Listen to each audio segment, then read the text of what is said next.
Oh, yeah. Week 16. Can't miss Mitch here. Peter the Irish guy.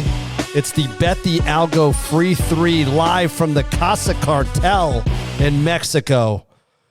I am coming off a big Sunday of puking my brains out. Didn't watch one game of football, not one. I honestly wanted to put a bullet in my brain. My wife and I were taking turns of puking. She would go puke, and then I would hear her puke, and then I would go and puke, Pete. And you know who else puked their brains out? The Algo. It absolutely stunk. It stunk. Hey, it was a great Sunday to get food poisoning and to not have to kind of watch what went on. It was one of those, another kind of week where a lot of these big favorites pull away and things kind of looked half decent. Like the Arizona-San Fran game was the perfect one. That was a consensus pick from all of us. And Arizona come out and just a perfect opening drive. Kyler Murray marches down the field, score. Now they're at home getting 12.5. And you're like, this looks perfect. Like, that's exactly the start you want as an Arizona bettor. And then Kyler Murray throws a pick six, and San Francisco get to score 45 points, and they don't cover somehow. So that's how it felt like the weekend went.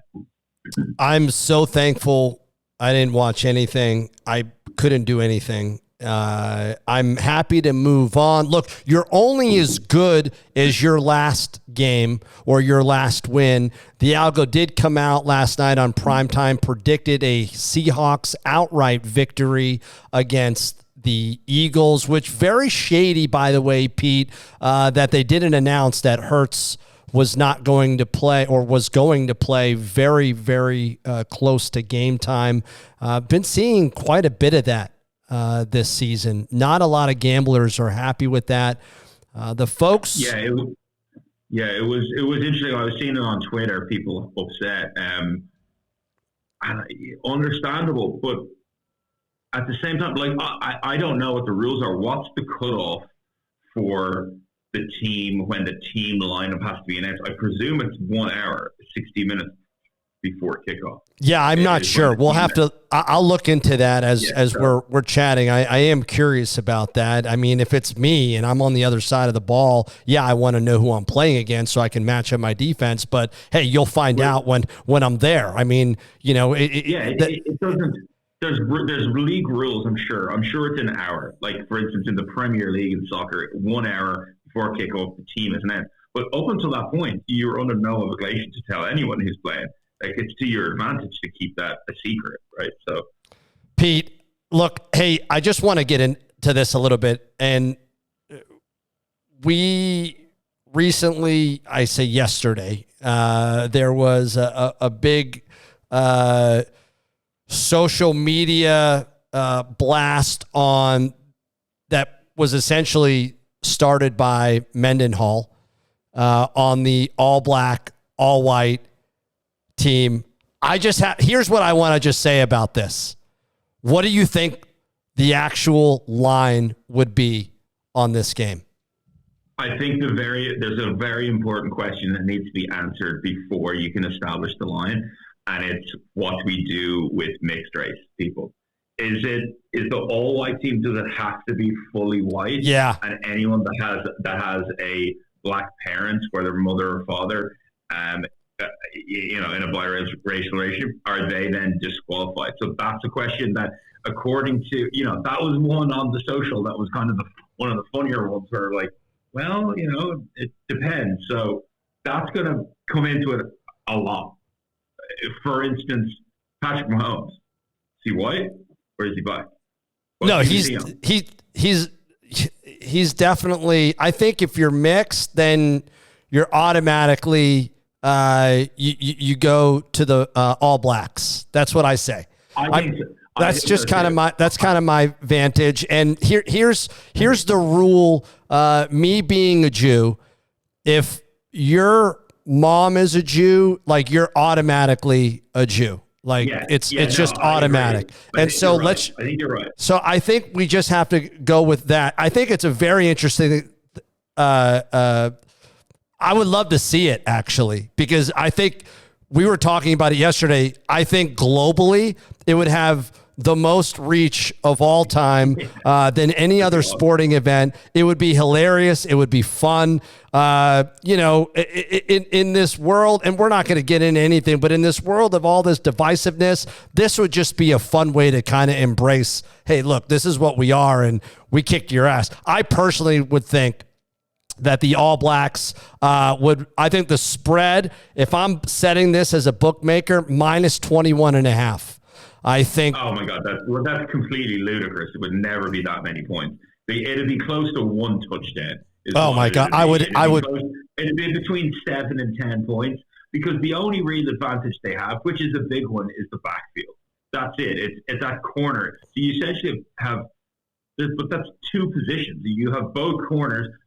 Which is everything. But there's been more than enough like Hall of Fame white safeties in the league. So you can get away with some of the backfield of white guys.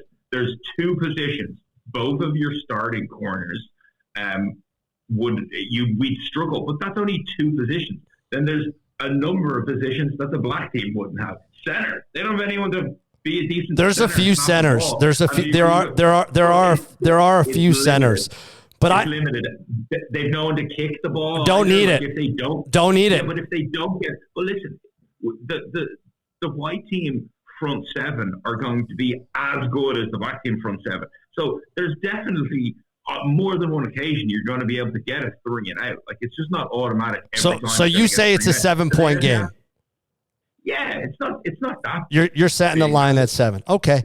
Yeah, I think it's an interesting conversation. I would absolutely love to see something like this, because it would be too hilarious. Pete, you know who did worse than the algo? Not only me puking, but I also picked. I think I went all time. It was all time. You went 2. I had 2 wins and 3. I had 2 wins. 2, 11, and 3. Wow. That is the worst record of the season. Amazing. So far. It's pretty amazing. It really just fits into your Sunday perfectly. Myself, on the other hand, don't look now, but Fade, the Irish guy, has had 3 of the last 4 weeks. I've had 10 wins, 9 wins, 9 wins. So I'm trying to get back up to that 500 number. I'm only 2 games behind you. The algo's still out in front overall in the plus. So we're all chasing the algo. Okay. Well, let's get into the free 3. Today, we will be covering on the free 3. We're going to talk about the Green Bay, Carolina game, Dallas at Miami, and Cleveland at Houston. So let's get into the Green Bay, Carolina game. I love to talk about this. Green Bay goes on the road. Carolina got a win, which certainly as New England Patriot fans, we absolutely love that. Get another victory, please. This line opened up at 4 very early. We're recording this on Tuesday. The line is now Carolina getting 4.5. By the way, Carolina against the spread, as bad as they are, they're 2-3-1 at home. Is this enough points? Does Green Bay get back on track here? Yeah, I don't know. I think my gut would say Green Bay will, and they're good enough to get back on track. That last game, though, against Tampa Bay really dismantled them. It may be an outlier where Tampa just had one of those days. We're able to put up, 34 points in Green Bay. Funny enough, Baker Mayfield, the first ever quarterback to go into Green Bay and put up a perfect passer rating as a road QB, which is pretty amazing. So, yeah, Green Bay kind of shit the bed. All these games are big for them right now. They're trying to stay in the hunt and make the postseason. But they kind of confuse me. I'm definitely not convinced about them. They could go into Carolina and lose this football game. That would not shock me. The line, 4.5, 5, kind of tells you that I don't really think Vegas really know where to put this line. When you see those 4 to 6 number, in that window, it's kind of confusing. We're not really sure. We don't think it's 7, but we don't think it's 3. It could really go any direction. I don't think Carolina win this game outright, but I think it's going to be inside 7 points. I think they showed enough in that last game to get home against Atlanta, and the defense played well. It was a sloppy game in the rain, which kind of helped that. But I'm going to take the points on Carolina here. Just a thought. Actually, I'm seeing some numbers at -5 even. I wouldn't be surprised if this number climbs. Very similar line to what we saw at the Hawks game, same number, and I think the Hawks ended up at +175. Carolina's +185. 98% of the public bet on Green Bay for the money line, 79% on Green Bay against the spread. Look, Green Bay does some things relatively well. Their yards per rush, they're ranked 10th. Yards per play, they're ranked 13th. Their third down conversion rate, they're 6th in the league. Convert 44% of the time or just under. So I think this Green Bay team is better than Carolina. There's no question about this. I did say, Pete, if you remember 2 weeks ago when Jordan Love came off that big victory, I believe that was against the Chiefs, and everybody was all over Jordan Love. They loved him. They said, hey, yep, this is the next potential Hall of Fame quarterback. We talked about this.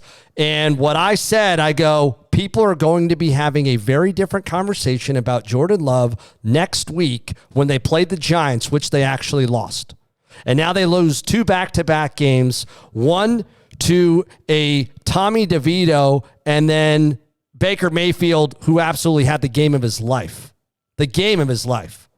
I actually think now he gets a longer-term contract because he's on a 1 year, right, at Tampa?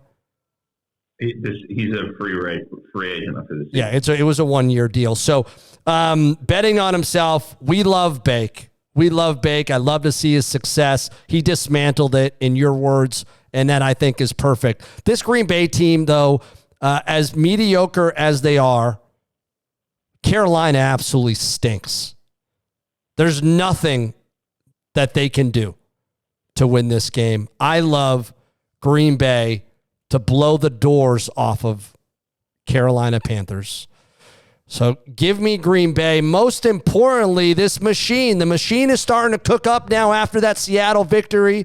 It feels better. We wanted to burn it, and I said to it, we're going to burn you, and now it delivered a victory for us last night. It's going to deliver a victory on this Green Bay-Carolina game. Has Green Bay winning 21.82 to 15.76.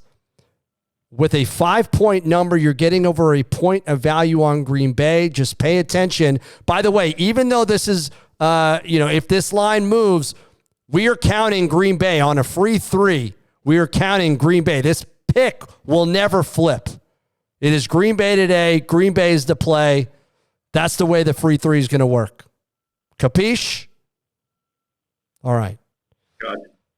Dallas at Miami. And Dallas absolutely laid an egg. There were rumors that Dallas potentially had some stomach bug. I know they didn't eat the bad oysters in Mexico because I took care of that business. This line opened up at Miami laying 1. It's now 1.5. Miami destroyed the Jets last week. Wilson, did he get yanked? I saw he only played maybe a couple of sets, but you felt that Rodgers in the building, a little of that juju coming from the week prior, a nice victory at home, and Tyreek Hill out of order. That line moved like 6 points. 6 points. So, by the way, if we hadn't made a subtraction for Hill being out, the algo like Miami, but Hill's a big part of that deal and significant line movement. Pete, what are your thoughts here on Dallas? Can they rebound? Miami feels like the real deal, and especially in December. Yeah, both of these football teams really, really good and could make the Super Bowl. I think Tyreek Hill being healthy is going to be really important in this game if Miami want to win this game. They're going to need him because there's going to be big third and fourth downs that they have to complete, and he's a massive, massive part of that. I don't know his health. He looked okay walking into the building against the Jets. It probably was a case of, we're playing against the Jets, let's just hold them out. Zach Wilson, by the way, got hurt in the second quarter, so he had to come out of the game. That's why he got yanked. Dallas, on the other hand, it was only the third time in 15 weeks or 14 weeks as a bye that I picked against Dallas. Week 1, I picked against them. And then week 5 against the San Francisco 49ers, I picked against them. But that was it. This week, I picked the Bills. It felt like the perfect letdown spot. Dallas had their big win on primetime against the Eagles.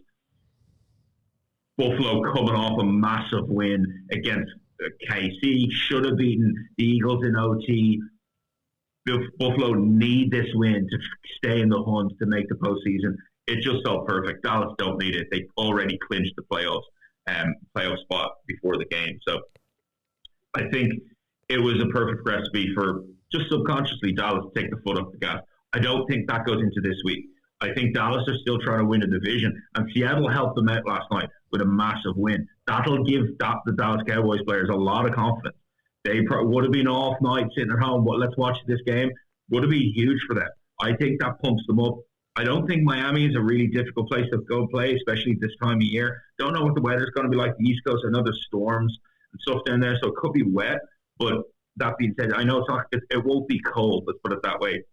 I like Dallas in this spot to go on the road, get a big win, and stay in contention to win the division. I like your take.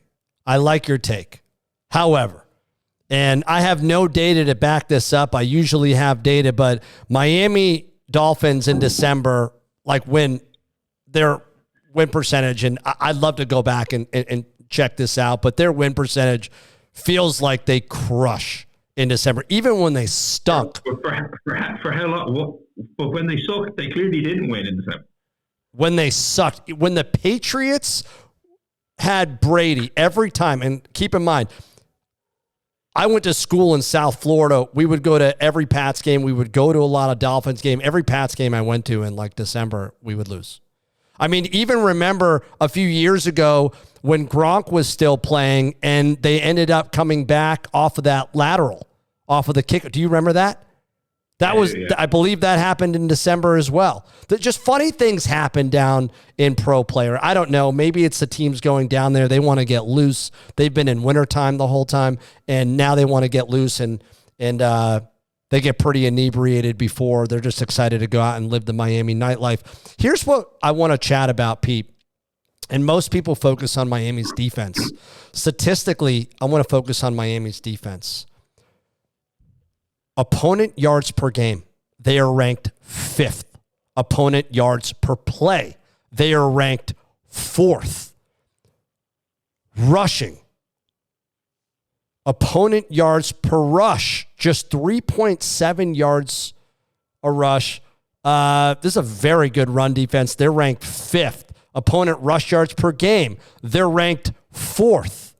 Sack percentage, this will get you. They're going to get to Dak. They are ranked 2.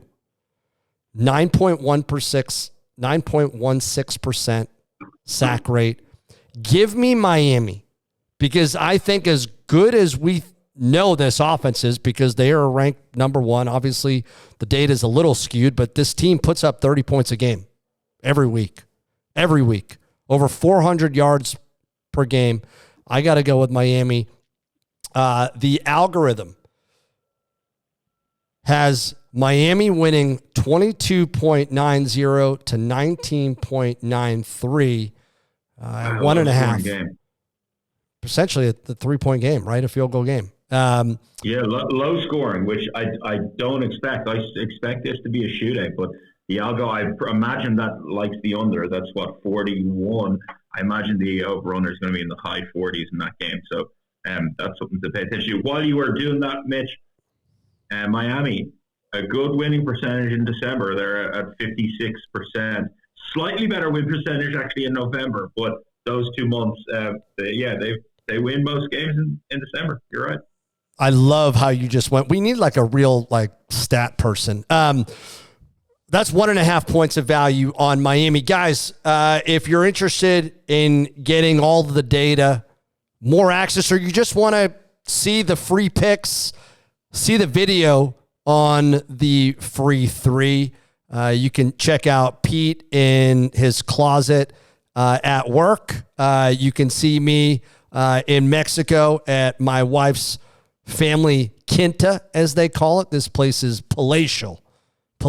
Come on over to patreon.com/betthealgo. You can even just sign up for free and at least hear us out or see us out, and we'll post certain things that you might not see on the socials. So feel free to come on over and join us. We've got one more game left in the free 3 before we hit the primetime games. Cleveland at Houston. I am excited for this game. Houston opened up early at laying 2. It's now 2.5. Does it climb to 3? Houston, as good as they've been, 8-6 record, 5-2 at home. They're just 3-4 against the spread at home. By the way, Browns not good on the road against the spread, albeit being 9-5 against the spread. They're 2-4 against the spread on the road. Is Stroud coming back? I think that's the biggest question. Yeah, I don't know. I don't have. I'm sure we don't know right now, considering it's Tuesday when we're recording this. So, that is the biggest question to answer. Even without Stroud, though, Case Keenum can win games. He showed that he can do it in a massive win that they had on the road against Tennessee in overtime. So Keenum's won a bunch of games before, and him at home, I have all the confidence in the world that he can win. Maybe not quite the confidence he just said, but it's close. I don't think there's probably that much of a drop-off, to be honest, with Stroud coming back a little bit from his early season MVP type play.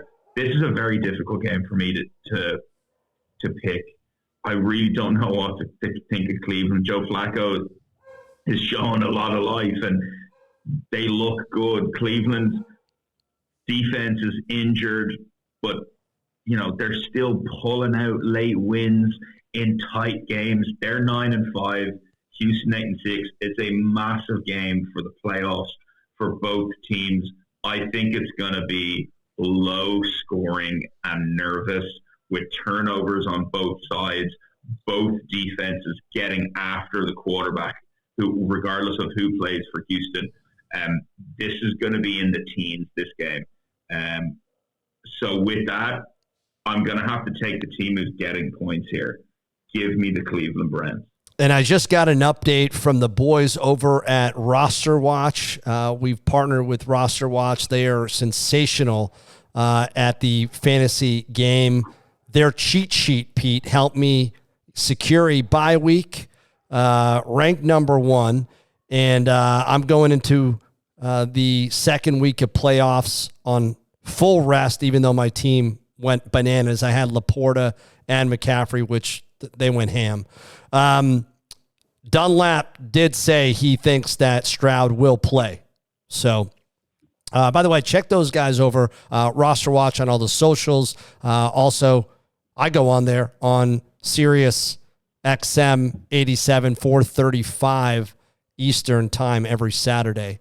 Sometimes I'm a little wasted because that's what we do on Saturdays. Here's what I want to say. I think your take about a low-scoring game, yes, and you got to take the points here. Opponent yards per game, this is the best-ranked defense in the Cleveland Browns in the league. And this is what's keeping them in the game. Opponent yards per play, they're ranked number 2. Opponent third down conversion, they are ranked 1. You can't move the ball against this team. You can't do it.